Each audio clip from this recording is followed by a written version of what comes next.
We are in a race. The race is against time. We have to build cities. We need them, but we have to make them in a different way. We need a wave of innovation, not only for our way of life, but also for the planet. The consequences would be enormous if we lose this battle.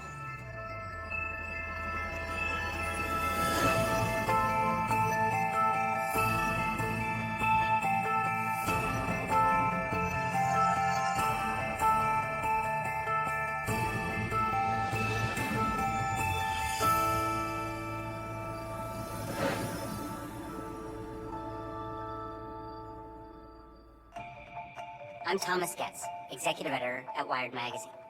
At Wired, we look at the innovators and innovations that are changing our world. In the next hour, we'll see 3 stories from acclaimed filmmakers about the future of energy. We'll explore cutting-edge innovations in how we drive, how we live, and in our first story, how we fuel our cars. They are all ideas that promise to shape the path to the world of 2050.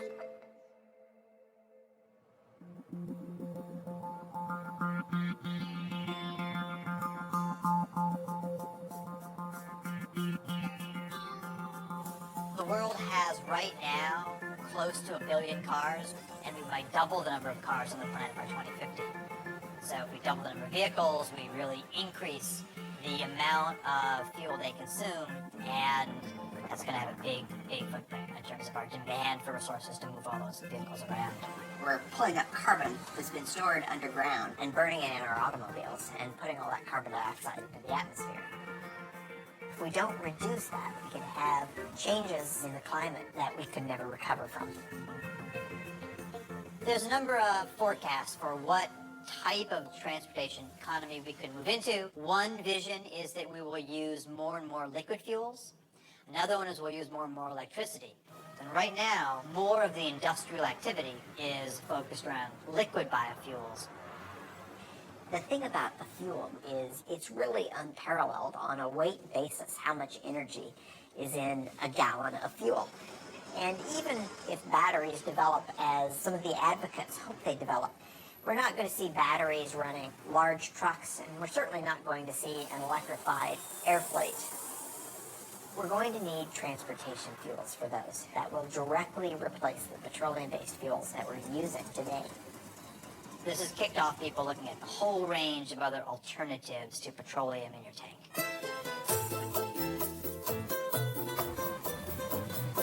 Commercial production of ethanol as fuel started in Brazil in 1975. When we started the ethanol program, nobody talked about reducing emissions. This was not an issue at that time.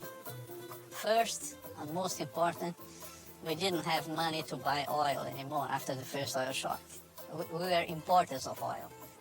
And today, more than 50% of all cars use ethanol instead of gasoline. Brazil made a very conscious choice to try to find a way to reduce their fossil fuel dependence, and they didn't have to look very far because Brazil's climate is ideal for growing sugarcane. When you have sugarcane plantation, you have only 2 things to make: sugar and ethanol. My family has been in sugarcane business since 1955, and about 30 years ago I thought there is opportunity to make more ethanol. And now we are producing 120,000 cubic meters of ethanol. Brazil today has very close to 400 sugar mills. The overall sales is 30 billion US dollars, and this number is increasing.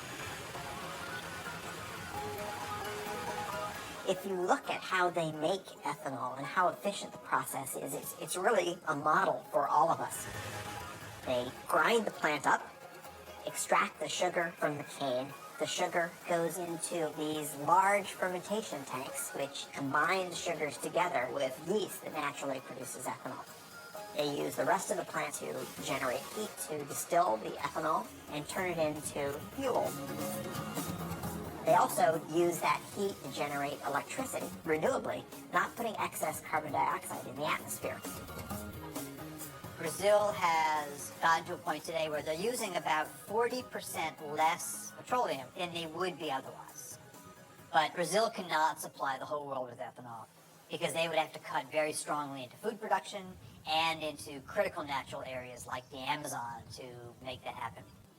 And this really boils down to the fact that there's only so much arable land, and growing fuel for our gas tanks is yet another demand on that landscape. We cannot kid ourselves in thinking that we found a general solution for the world problems. I think we will have to face the world in this way today. We have no oil in very large quantities anymore. We have no coal transformed in a clean way. In the meantime, we have to do the best we can. And the best at the moment is that we can do biofuels.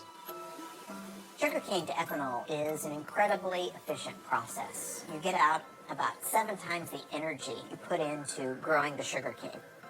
In the U.S., when we produce ethanol from corn, for every unit of input of energy, we get about the same amount of energy out.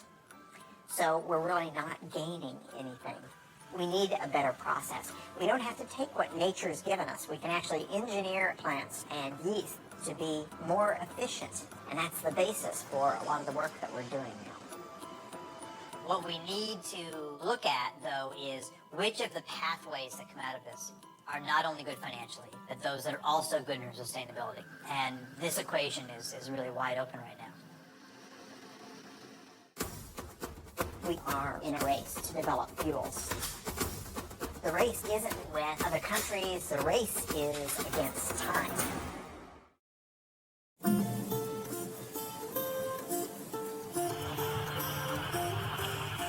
To meet the immediate and future demands, we made the energy solution spring from the ground.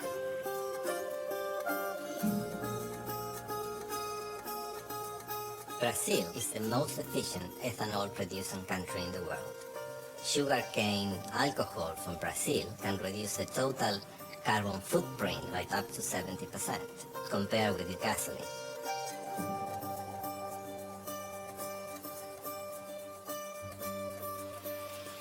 The biggest challenge for fuel providers and car manufacturers is to reduce CO2 emissions over the next 20 years. Demand for mobility will continue to grow. We believe that biofuels are very important because they help in an immediate way. All forms of fuel are going to be needed. Hydrocarbons, natural gas, biofuels, all of them are going to be part of the energy mix for the future of transportation.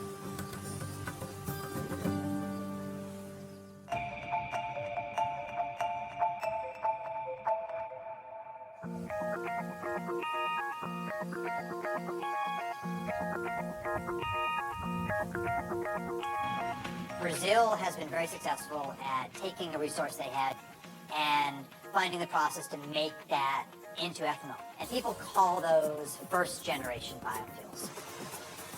We have lots of lab work around the world that are looking at the second generation. That's generally turning cellulosic material from, for example, weeds into biofuels.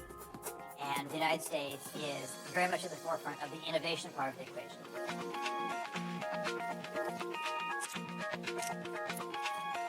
For centuries, we have been using yeast to consume glucose and produce wine and beer.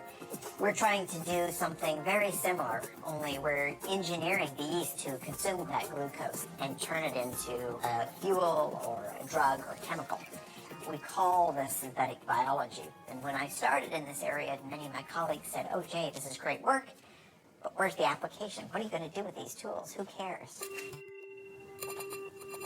Malaria is an enormous problem. In any one year, 1 million or so people die of the disease, and most of them are children under the age of 5. So we thought this was a great opportunity to engineer yeast to produce an anti-malarial drug called artemisinin. This drug is derived from plants right now, but it's too expensive for people in the developing world. So my laboratory engineered yeast to produce small quantities of artemisinin. Now that process is being scaled up and we'll have this drug on the market shortly, but at a substantially reduced cost. It turns out that anti-malarial drug is a hydrocarbon, and it's very similar in many ways to diesel fuel. we thought, gosh, we could turn our attention now to fuels. We could make a few changes in that microbe to turn it into a fuel-producing microbe. If we imagine that glucose is going to be our new petroleum, we need a source for that glucose. So the crops that we're looking at are crops like switchgrass. This is a native grass. It grows without a lot of water and on marginal lands. So we can turn it into energy farms. The challenge, though, is that unlike sugarcane, it's very difficult to get the sugar out of that biomass. So we use what we call a pretreatment process to extract the glucose from the plant, and then we feed that glucose to a yeast that we've engineered to produce hydrocarbons. And that yeast takes in the sugar, and it changes its composition and gives us this high-energy molecule. They float to the top, you skim them off, you put them in your tank.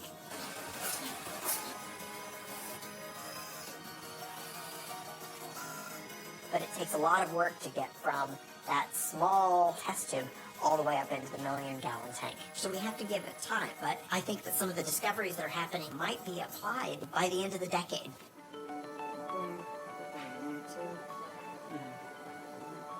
In terms of a sustainable equation for the planet, the role of biofuels is quite tricky. There are a variety of crops that do not compete directly with food, and finding ways to utilize those types of crops first, that's very attractive. So solving the science is part of the story, but then evaluating all of the new fuels in terms of the land use impacts that they could have, that is an even harder story than doing the good science. Imagine that you could have one process that could take in sunlight and carbon dioxide and turn it into fuel. And imagine if that didn't involve growing anything at all. The synthetic biologists are trying to take plants and make them do things that they wouldn't normally do. On the other hand, materials chemists like myself want to do artificial photosynthesis to improve on the process that nature does in real photosynthesis. Are going to be contained in something that is easy to roll out like bubble wrap, where in would come sunlight and water. You would vent the oxygen to the air, but the bottom would wick out your liquid or gaseous fuel that then you could collect and use for our cars and planes and storage.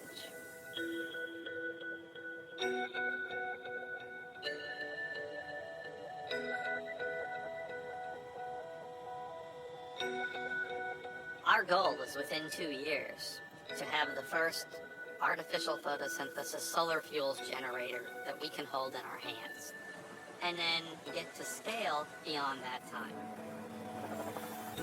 We're certainly not good at predicting the future, but to me, electric vehicles look like a sustainable option. We've heard proposals about things as far-fetched as nuclear-powered planes, and even some proposals to move freight around with lighter than air vehicles. And so, if the future in 2050 does include a fair amount of oil, what it means would be that we haven't deployed as many of these clean technologies as we already know are possible. If you think about how long it's taken for us to build up the petroleum industry, we can't hope to reverse that overnight. It's a huge change in our infrastructure. Yes, we should have been working on it 30 years ago. We didn't. We're trying to make up for that, and that means basic research needs to be done now and by as many people as possible. We have a long way to go, but I'm confident that we'll get there.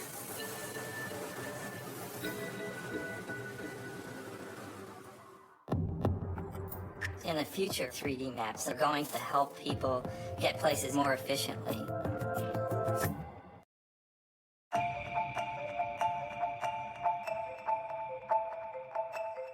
As we just saw, the race to produce cleaner energy is charging ahead. In the meantime, demand for cars continues to climb. By 2050, it's predicted there'll be 2 billion cars on the planet, and fuel consumption will have tripled. To keep pace, we'll have to radically change the way we drive. Here's our next story, Driven by Design.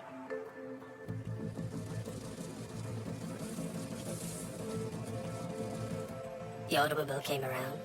In many ways, it was the future. We thought of it as one of the more positive changes that had happened to society. Suddenly, our ability to get a job changed.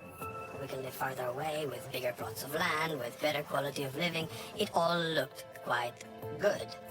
But there are limitations to swearing by the car. If it gets congested, your quality of life drops immediately. To spend so long in the car, it's very inefficient use of fuel consumption. Things stop making sense all of a sudden. Doesn't bring you closer to where you want to get. It actually sometimes brings you farther. The average American spends nearly 300 hours a year in their car, 38 of them stuck in traffic. Annually, congestion consumes over $1 billion in gasoline in the United States alone. The inefficiency caused by traffic, both financial and personal, is enormous. Dirk Sheehan and Carmen White's story is not that unusual today. Dirk works an hour and a half away in Warrenville, Illinois. Generally, he wouldn't leave work until 6 or 6:30, and I would say usual time for him to get home is around 8. Usually when I wake up, I'm the only one up. Sometimes the kids wake up with my routine. More often than not, I don't see them in the morning. I think about my commute when I wake up. I check the traffic report, see if there's any delays. The worst case scenario, it takes me 2 hours to get to work.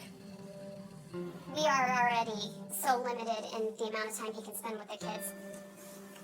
And our expenses are crazy high. We are spending $400 a month on gas. It takes away from our food budget, and we never paid for gas like that before, ever.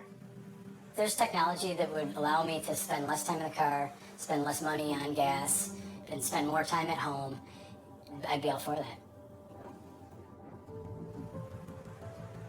The cost of traffic is people's time, it's fuel wasted, it's an emotional toll, it's a frustration. Utilizing the roads more intelligently is a much more efficient approach to the inability to have supply keep up with traffic demand. If you took a satellite picture of the highway, you can see that there's actually a lot of open space. And if we had the technology for cars to drive more closely but safely, then you could increase the utilization of the road network. What this means is that to be more efficient, to use less fuel, we need to see the road differently. We need cars that can navigate through the urban landscape in a radically different way.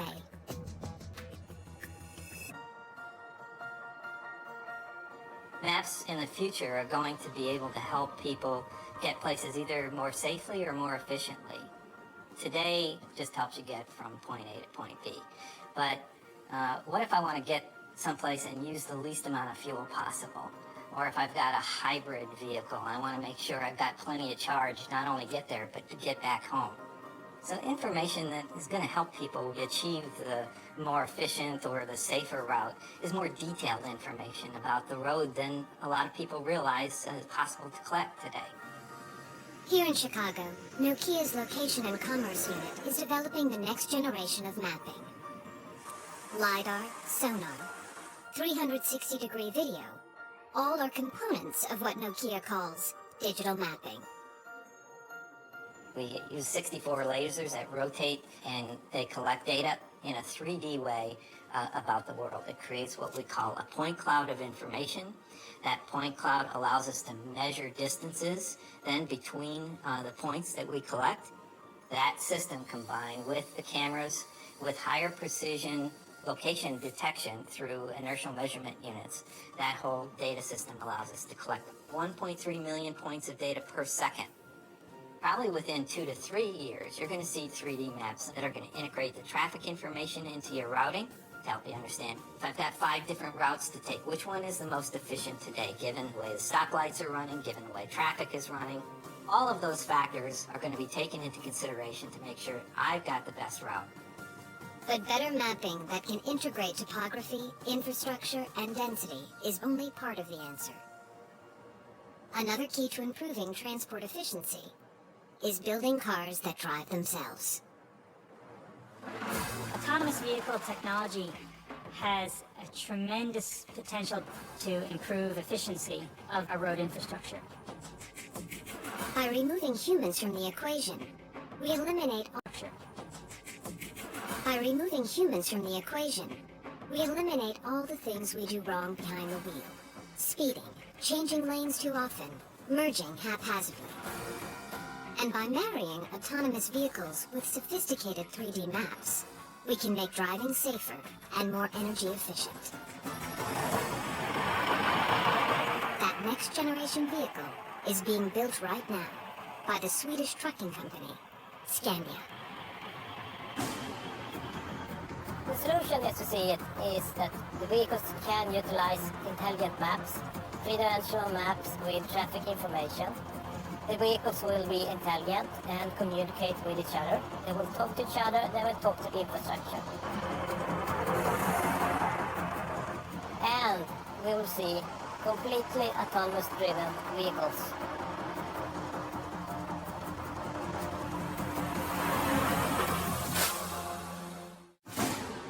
The goal was to have multiple robots and see if they could go 60 miles fully autonomously.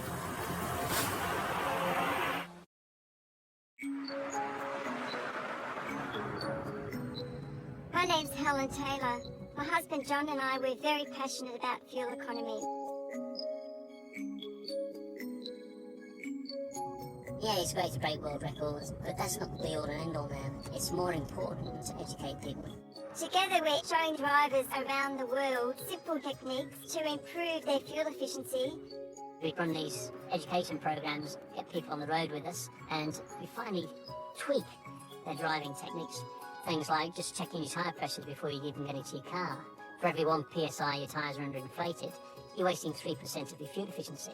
And the difference between 65 and 75 miles per hour, there's a saving of 23%. When you talk to the general public, they're very surprised that an energy company like Shell is trying to educate people how to save money, how to reduce CO2 emissions. And here we have Shell sending us around the world to do that. You always hope when you're on this planet that you can make a real difference in people's lives. When you get emails from people saying, I've saved this amount of money this year, now I can put food on the table, then you know you are really making a difference.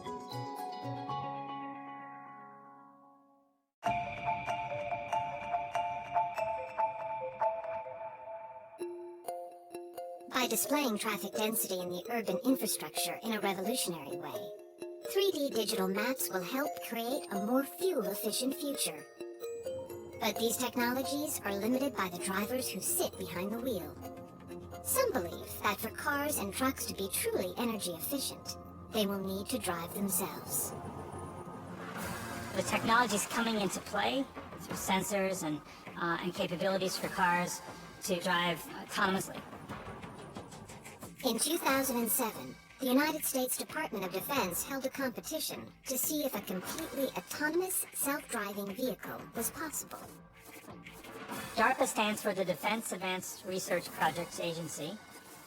They held a competition to develop self-driving robots that could drive themselves in traffic.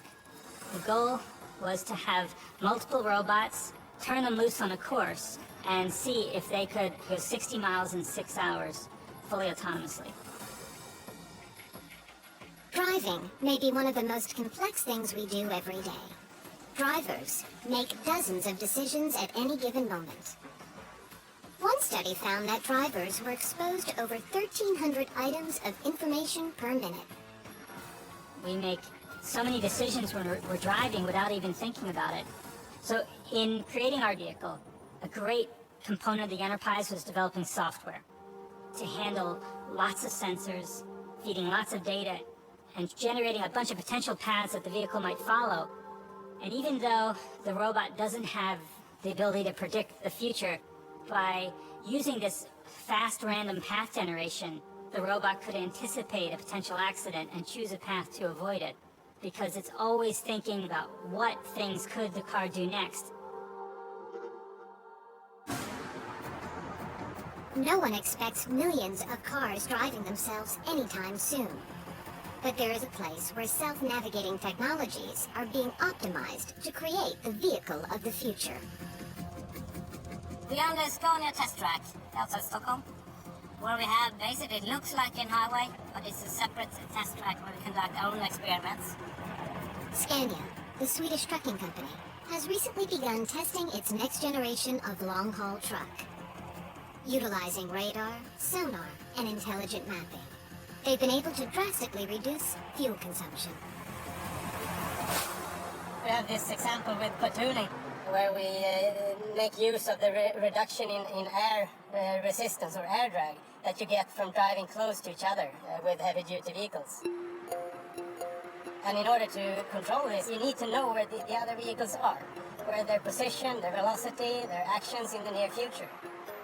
And to be very close to the vehicle ahead of you requires that you have very accurate control.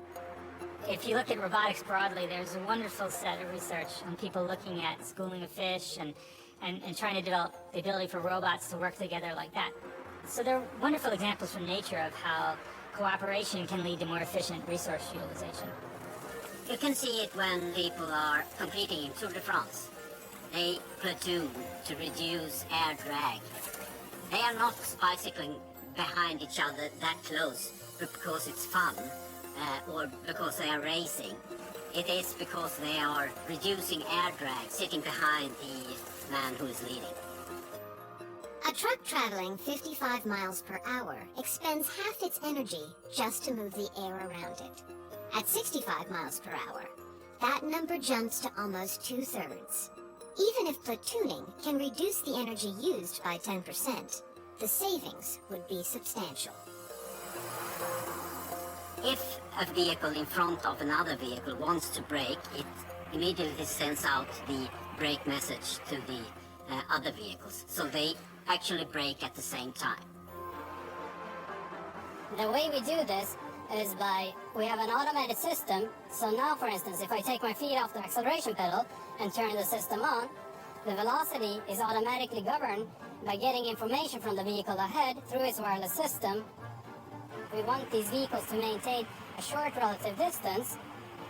So through this system, we can reduce the fuel consumption by utilizing the air drag reduction by 10%. And 10% would mean he will be able to save approximately 8,000 euros per single heavy-duty vehicle per year.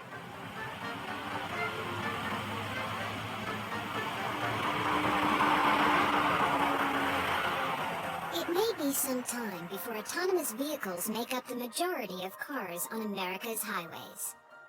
Nevertheless, some of these technologies are already making their way into our lives. Now, this polar baby wants to sleep. Do you get to pick out books every day, or is it just something I that... get to pick out books sometimes. Okay. When we look toward the future, the systems will absolutely make it safer and more efficient and less costly for you, and also make your life easier because you're spending less time on the roads. The city begins to talk, begins to tell you where is there congestion, what's going on in different areas of town. Suddenly, the car becomes a part of a much bigger ecosystem. We can look at how cars interact with other cars, how car interacts with infrastructure, and us, the drivers, can start to make smart decisions about how to move around. Suddenly, mobility becomes a whole other thing. No matter how much money they have, no matter how much oil they have, everybody has to go in a different direction.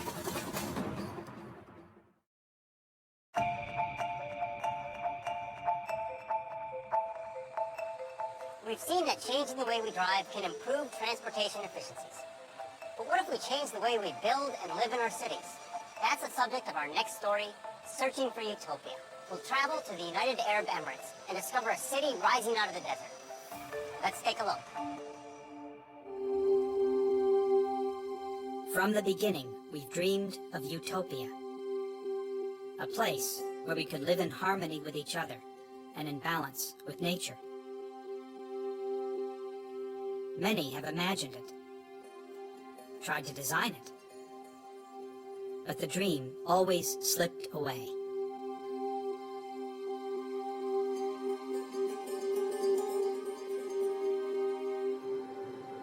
Then I heard they were building a new city called Masdar, near Abu Dhabi, in the Arabian desert.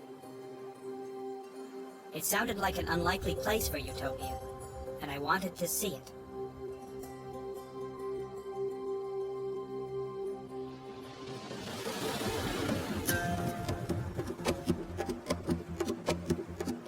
The last half-century has has been a pretty bad time for the making of cities, mostly.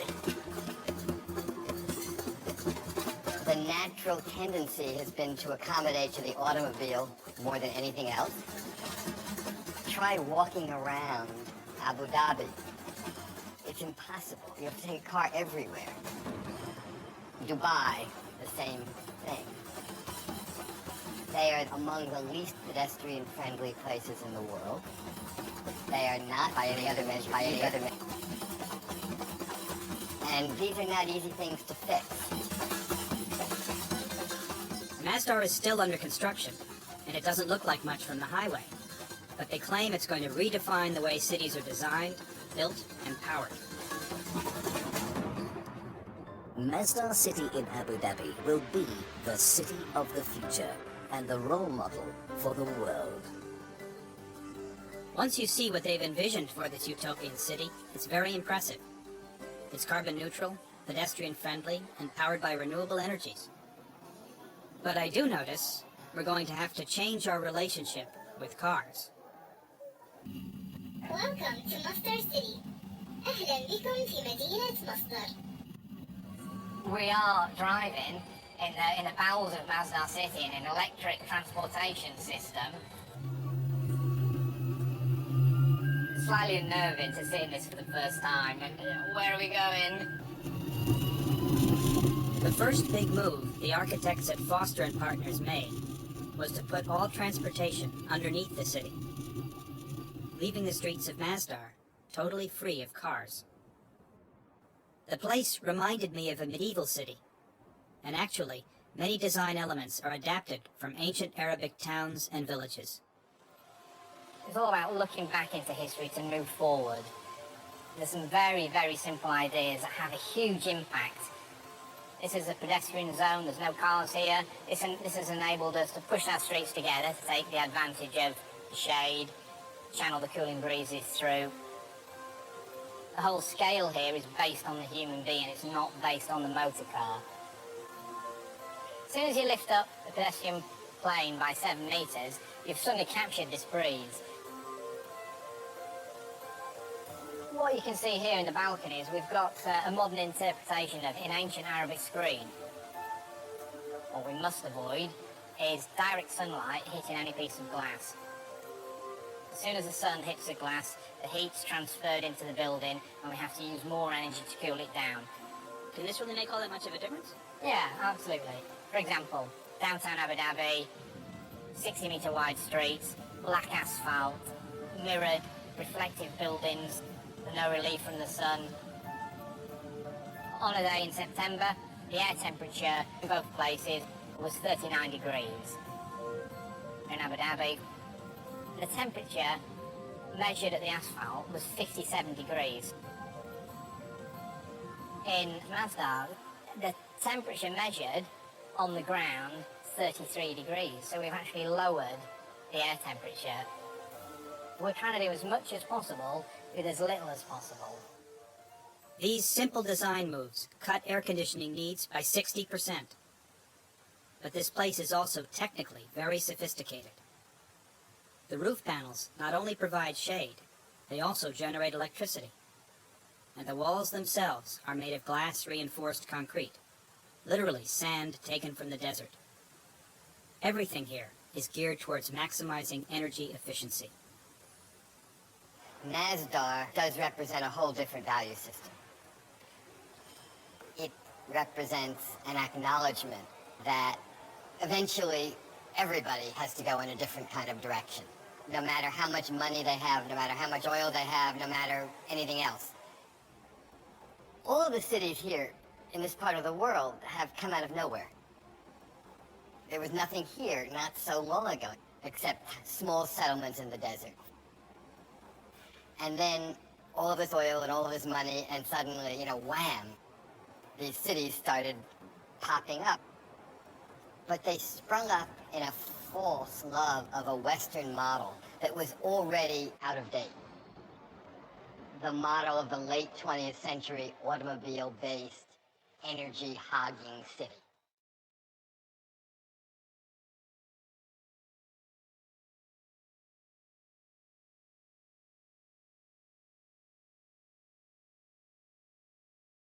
For most of the world, energy is very expensive.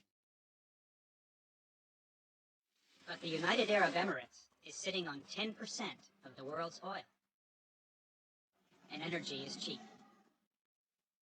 So cheap, you can run a ski slope in a shopping mall and build the world's tallest skyscraper. But even here, cheap energy won't last forever, and the people behind Masdar are determined to find alternatives.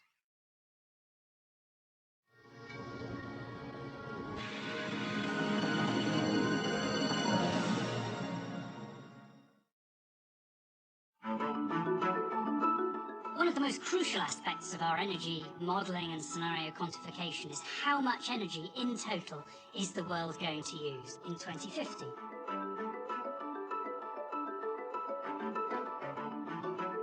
The scenarios team is a bunch of people with rich imagination, I would say. We have political scientists, economists, geopolitical experts. Really, we try to simplify the complexity all around us. We in the scenarios team are currently putting a lot of attention into cities and city development.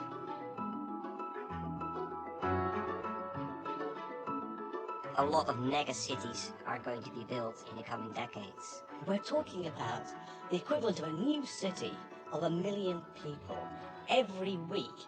That is an incredible demand. Most of the world's resources are consumed by the cities. What if we could offer a blueprint for a better city? Public transportation, information, energy. We understand demand will rise. We understand that current supplies will struggle to keep pace.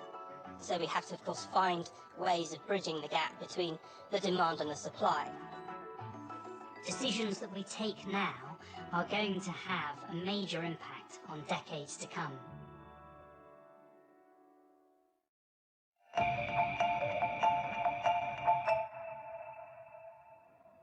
There's enough oil under these sands to last 150 years.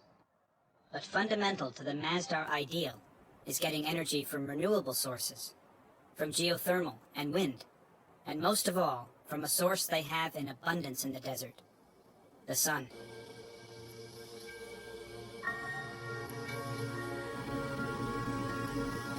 This field of solar panels makes more than enough electricity to run Masdar, and the excess power is sent to the Abu Dhabi grid.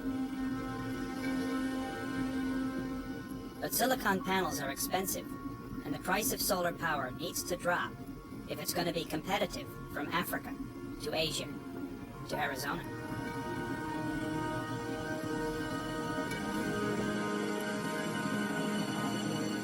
In the future, Masdar hopes to get energy from this prototype called the Solar Beam Down. Using highly reflective mirrors, the Solar Beam Down may generate power more cheaply and ecologically than silicon panels.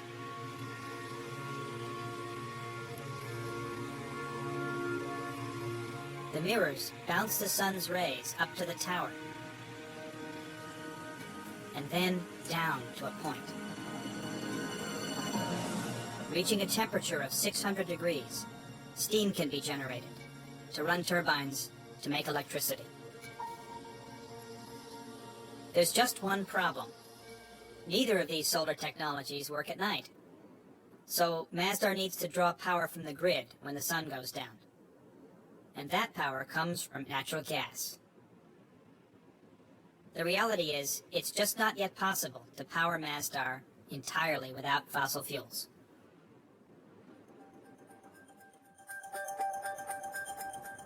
The great challenge with Masdar will be, how do you make it a place that will not be just this ideal city that no other place could actually aspire to because it doesn't seem real? What Masdar has to be is a laboratory that develops things that then can be applied in existing cities all around the world, because that's where it will pay off. There's no payoff if it's just about itself. The payoff is, how can everything it's trying to do matter in the rest of the world? Right now, there's only a store, 2 restaurants, a bank, and a few hundred students living here. It's too early to tell if Masdar will work as a city when it's finished, but much has been achieved. They are carbon neutral and largely powered by renewable energies. Solutions here won't work everywhere, though. Many cities are in cold climates, and cooling is not their energy problem. They need to let sunlight in, not keep it out. Cities like Los Angeles or Houston are built around cars. Can Masdar's lessons be applied to them? Still, it's a step in the right direction, and it's impressive that this step is being taken by a country that doesn't need to take it. I met a guy who said actually they did need to take it. He took me to the desert to explain. God says, وَعَرَضْنَا الْأَمَانَةَ عَلَى السَّمَاوَاتِ وَالْأَرْضِ وَالْجِبَالِ. God talks about man's place in the universe. That this world is a trust. And God offered this trust to the mountains, to the heavens, to the land, to earth. And all refused it, refused to take this trust. But man, being adventurous, a bit vain, maybe too ambitious, being man, accepted it. Now, accepting it, there is a responsibility.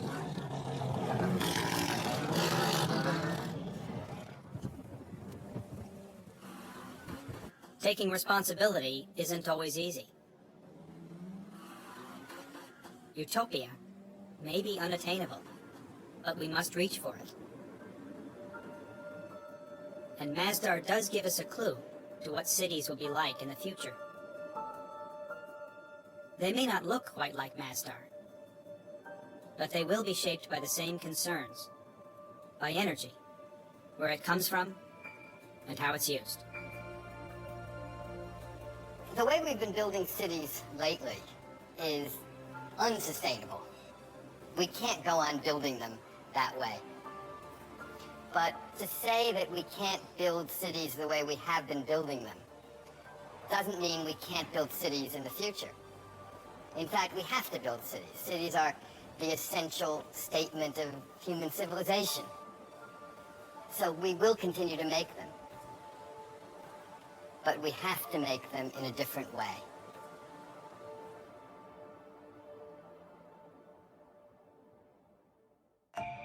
What we've seen is that the world of 2050 won't look drastically different from the world today.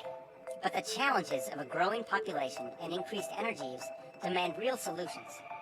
It's innovations like those we've just seen that will be critical in charting our path to the world of 2050.